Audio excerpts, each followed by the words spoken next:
दैनिक Chhattisgarh channel देखना शुरू कर चुके हैं आप और छत्तीसगढ़ प्रदेश की आज की तमाम सभी महत्वपूर्ण बड़ी खबरों की शुरुआत जय जोहार और नमस्कार के साथ। छत्तीसगढ़ और ओडिशा के यातायात संघ के बीच विवाद अब बढ़ता हुआ दिखाई दे रहा है, जिसकी वजह से जून माह में बसों के पहिए के थमने की संभावना अब नजर आ रही है। छत्तीसगढ़ और ओडिशा यातायात संघ के बीच का विवाद लगातार बढ़ता जा रहा है और हालात ऐसे हैं कि दोनों राज्यों के बीच चल रही यात्री बसों के पहिए 11 जून से थमने की संभावना है। ओडिशा में छत्तीसगढ़ की यात्री बसों को रोके जाने के बाद यातायात महासंघ से जुड़े ऑपरेटरों ने चेतावनी दे दी है कि अगर उनकी बसें वहां पर नहीं चलने दी गई तो वे भी ओडिशा से आने वाली सभी बसों को छत्तीसगढ़ में नहीं घुसने देंगे। छत्तीसगढ़ यातायात महासंघ के पदाधिकारियों का कहना है कि दोनों राज्यों के बीच अंतर्राज्यीय परमिट के तहत बसों का संचालन किया जा रहा है और इसके लिए नियमानुसार रूट और समय निर्धारित किया गया है, लेकिन ओडिशा के बस मालिक अपने मन मुताबिक इसका संचालन कर रहे हैं और इसकी शिकायत परिवहन सचिव एस प्रकाश और अतिरिक्त परिवहन आयुक्त डी रविशंकर से की गई है। उन्हें ज्ञापन सौंपकर बताया गया कि ओडिशा से आने वाली बसें छत्तीसगढ़ में चल रही हैं, लेकिन यहां की बसों को वहां रोककर लौटा दिया जा रहा है। छत्तीसगढ़ में आचार संहिता के हटते ही सरकारी भर्तियां होने वाली है, जहां 10,000 पदों पर शिक्षकों की भर्तियों के प्रस्ताव अभी लंबित है। छत्तीसगढ़ में जल्द ही 10,000 से अधिक पदों पर शिक्षकों की भर्ती होने के प्रस्ताव आ सकते हैं, क्योंकि 4 जून को लोकसभा चुनाव के परिणाम आने के बाद आचार संहिता हटते ही कई विभागों में भर्ती की प्रक्रिया शुरू हो जाएगी। स्कूलों के साथ साथ राजकीय विश्वविद्यालयों और अन्य शैक्षिक संस्थानों में भर्ती का रास्ता भी खुलेगा। विधानसभा चुनाव और लोकसभा चुनाव के कारण कई महीने से भर्ती प्रक्रिया नहीं की गई है। कई विभागों में लंबे समय से नियुक्तियां लंबित हैं। आचार संहिता के हटने के बाद से प्रदेश के कई विभागों में सरकारी नौकरियों के लिए लंबित प्रस्तावों की प्रक्रिया अब आगे बढ़ेगी।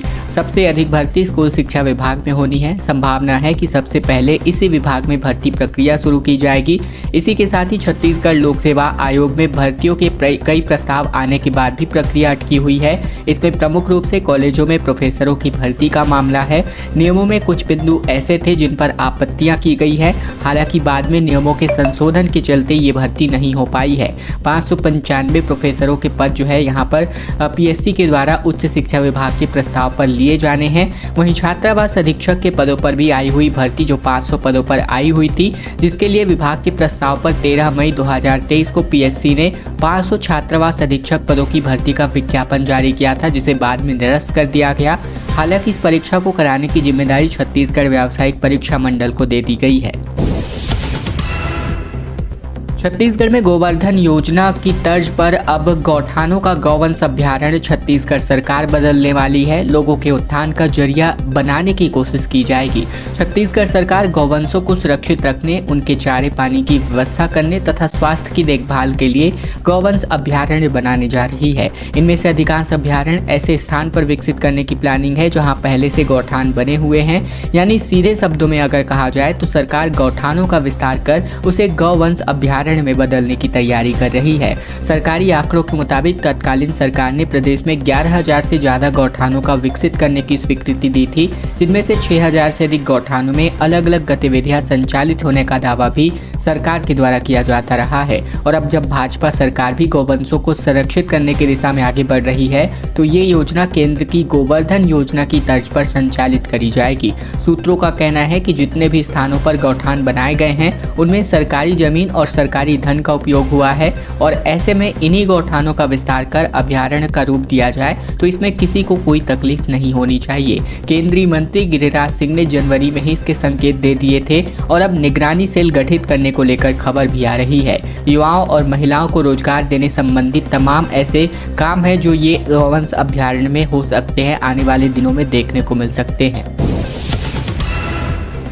छत्तीसगढ़ में अब ई-वे बिल की छूट खत्म हो चुकी है। 50,000 रुपए से अधिक का माल ले जाने पर ई-वे बिल जनरेट करना अब अनिवार्य कर दिया गया है।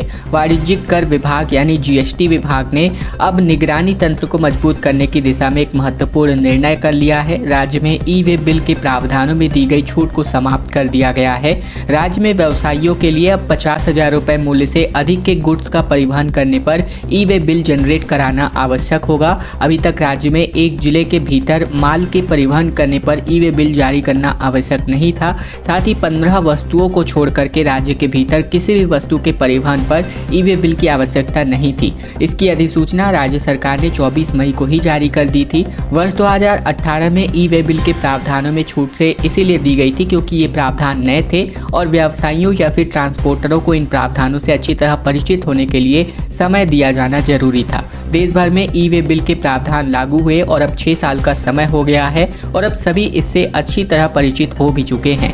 यहाँ यह बात उल्लेखनीय ये भी है कि 1 से 2 राज्यों को छोड़कर देश के अधिकांश राज्यों में राज्य के भीतर माल के परिवहन पर ई-वे बिल अनिवार्य है। केंद्रीय कर विभाग ने भी ई-वे बिल से छूट को खत्म करने पर अपनी सहमति दे दी है और इसका प्रकाशन छत्तीसगढ़ के राजपत्र पर भी हो चुका है। यानी कि अगर अब आपके पास 50,000 रुपए से अधिक का सामान है व्यवसायी के तौर पर और अगर आपके पास इसका ई-वे बिल नहीं है तो ये आपके लिए अवैध रूप से कार्यवाही के तौर पर एक प्रमाणीकरण माना जाएगा।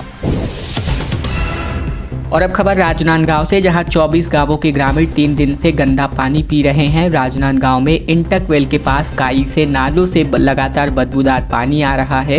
राजनांदगांव ब्लॉक के अंतर्गत सोमानी और धीरी समूह जल प्रदाय योजना अंतर्गत ग्राम ईरा में शिवनाथ नदी पर बनाए गए इंटकवेल के आसपास पानी जो है गंदा हो गया है और यही गंदा पानी 24 गाँवों में सप्लाई हो रहा है पीने के पानी के तौर पर। नदी का पानी कायुक्त और बदबूदार भी हो चुका है और अब गाँवों के ग्रामीण कलेक्टर को ज्ञापन देने की तैयारी में है। इसकी शिकायत के बाद लोक स्वास्थ्य यांत्रिकी विभाग के इंटकवेल के आसपास की गंदगी तो साफ करा ली गई है, लेकिन नलों से आ रहे गंदे और बदबूदार पानी की समस्या का निराकरण नहीं किया गया है। गंदे और बदबूदार पानी के उपयोग से क्षेत्र में संक्रामक बीमारी फैलने की संभावना बढ़ गई है। ग्राम सोमानी, ईरा, सांकरा और झोला सहित धीरी के ग्रामीणों का आरोप है कि शिवनाथ नदी के सांकरा रोड स्थित श्रद्धा राइस मिल का गंदा पानी शिवनाथ नदी में मिल रहा है और जिसके कारण शिवनाथ मैली हो रही है। मिल की गंदगी के कारण ही नदी का पानी बदबूदार है और इन औद्योगिक क्षेत्रों में पानी को पर्याप्त ट्रीटमेंट नहीं किया जा रहा है। ये बातें ग्रामीण कहते हुए दिखाई दिए हैं। जांजगीर चांपा में पावर प्लांट में श्रमिकों ने टूल डाउन हड़ताल कर दिया है। मूलभूत सुविधाओं की मांग को लेकर प्रदर्शन किया गया, जहां 15 श्रमिकों ने काम बंद कर दिया है।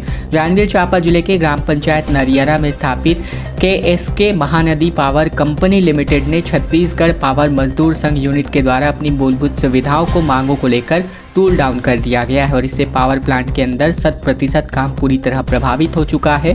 फिलहाल श्रमिकों और प्लांट प्रबंधन के बीच बातचीत की जा रही है। दरअसल फरवरी महीने में श्रमिक संघ ने रैली के माध्यम से अपनी मांगों को लेकर जिला प्रशासन को ज्ञापन दिया था और अब तक कोई कार्यवाही और पहल नहीं होने के चलते श्रमिक संघ से नाराजगी जताते हुए सोमवार की सुबह 7 बजे से ही काम बंद कर दिया गया।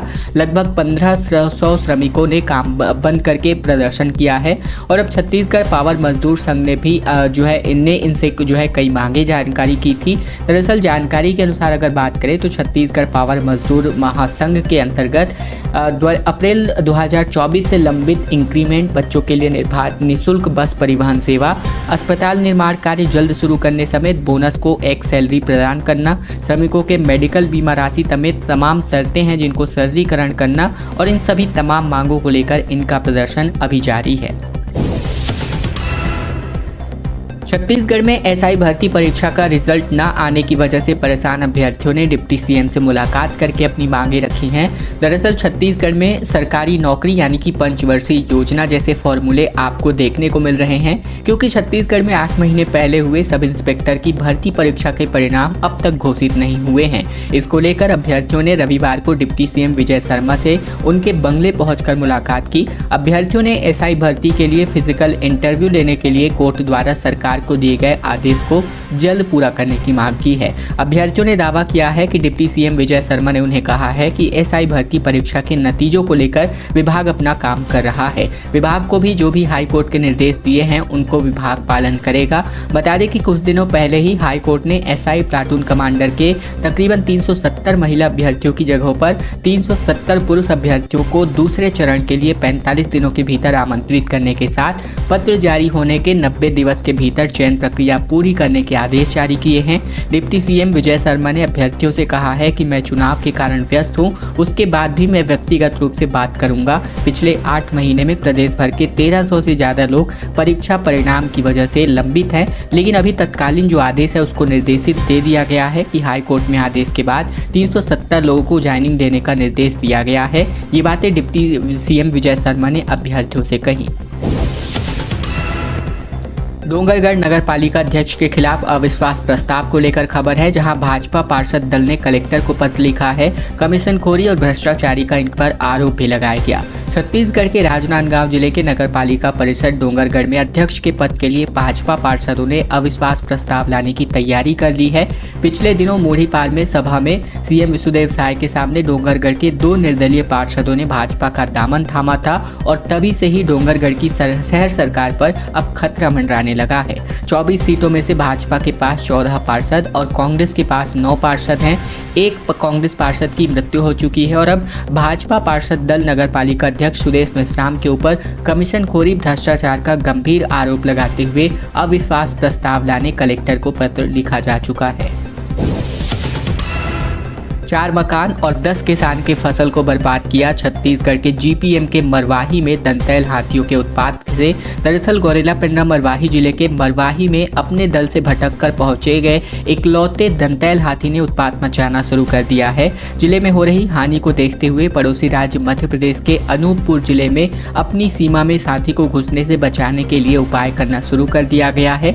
इसी के साथ ही छत्तीसगढ़ के मरवाही वन विभाग का उदासीन रवैया लोगों की चिंताओं को बढ़ा रहा है। बीते 10 दिनों से मरवाही रेंज के सिवनी और घुसरिया इलाके में एक दंतैल हाथी भटक कर पहुंचा हुआ है, तो वहीं बीते 24 घंटे में इसने सिवनी और कुम्हारी गांवों में 4 मकानों को तो नुकसान पहुंचाया ही है, साथ ही सिवनी, कुम्हारी और चिचगोहना में 10 किसानों की फसलों और बाड़ी को भी नुकसान पहुंचा दिया है। वन विभाग के रेंजर को लोगों ने सूचना देना चाहिए, पर उनसे लोगों का संपर्क नहीं हो पा रहा है और लोगों ने मरवाही रेंजर पर भी लापरवाही और मनमानी का भी आरोप लगाया है।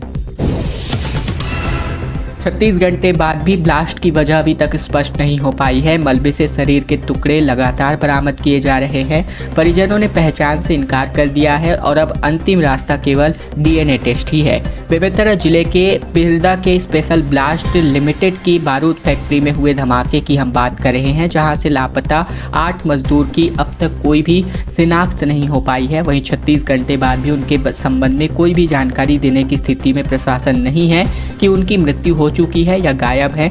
वहीं रविवार शाम 6 बजे से मलबा हटाने का काम पूरा हो चुका है और इस दौरान मलबे से मिले शरीर के टुकड़ों को भी 8 लापता मजदूरों के परिजनों ने पहचान नहीं कर पाए। उन्हें कपड़े के टुकड़े, चप्पल समेत अन्य चीजों को दिखाया गया, लेकिन उनकी पहचान नहीं कर पाए और अब मिले अंगों का डीएनए टेस्ट होने वाला है। जांच के लिए आर्मी की जबलपुर यूनिट से ऑर्डिनेंस की तकनीकी टीम की एक्सपर्ट टीम, साथ ही forensic team, health and safety की टीम भी पहुंच चुकी है। रेस्क्यू के लिए एसडीआरएफ की टीम भी मौजूद है। जांच के बाद घटनास्थल में मिट्टी का सैंपल लिया जा चुका है और उसे जांच के लिए लैब भी भेजा गया है। पुलिस के मुताबिक रविवार सुबह 9 बजे जिला प्रशासन लापता मजदूरों के 8 परिजनों को फैक्ट्री के भीतर लेकर गई थी, जहां से उनके बयान दर्ज किए गए हैं। लापता लोगों के संबंध में जानकारी ली गई है और उन्हें मलबे से मिले अंगों को भी दिखाया गया है।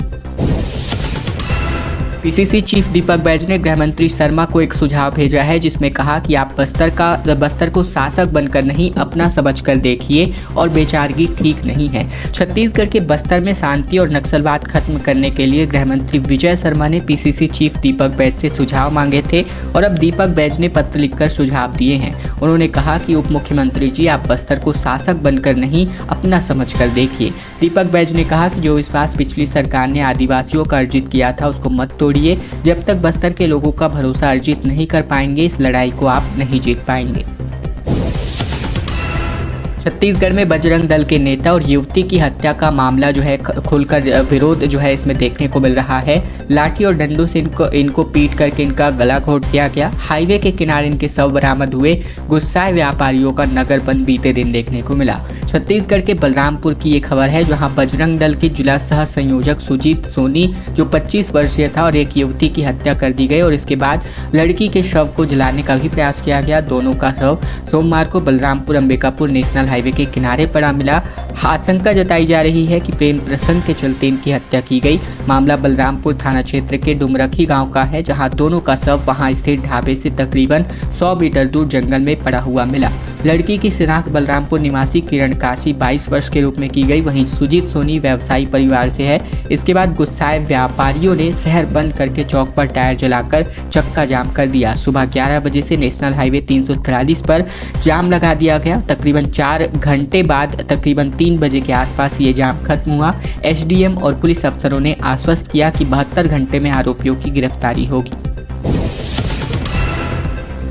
कोंडागांव जिले का ये मामला है, जहां 28 गांवों के पानी में सामान्य से दोगुना फ्लोराइड करके इसके इस्तेमाल से दांत जो है लगातार गिर रहे हैं। 1664 बच्चे इसकी चपेट में ऑलरेडी आ चुके हैं। कोंडागांव जिले के 5 ब्लॉक में 28 गांवों में पानी में फ्लोराइड की मात्रा की परेशानी सबब बन रही है। स्वास्थ्य अमले ने जिले के 494 स्कूलों में छात्र छात्राओं की सेहत जांची तो चौंकाने वाले आंकड़े सामने आए हैं। विभाग ने 21,284 बच्चों की जाँच की, जिनमें से 1664 बच्चों में फ्लोराइड की अधिकता से पीड़ित पाए गए और इन गांवों में सामान्य से 2 गुना तक ज़्यादा फ्लोराइड वाला पानी पीने से ग्रामीणों के साथ साथ छात्र छात्राओं के दांत पीले पड़ रहे हैं और दांत निकलने भी लगे हैं, जो कि एक काफ़ी बड़ी चिंता का विषय है। छत्तीसगढ़ के पर्वतारोही और एथलीट बंसीलाल नेताम का निधन हो गया। माउंट एवरेस्ट पर दुर्घटना का शिकार हुए थे।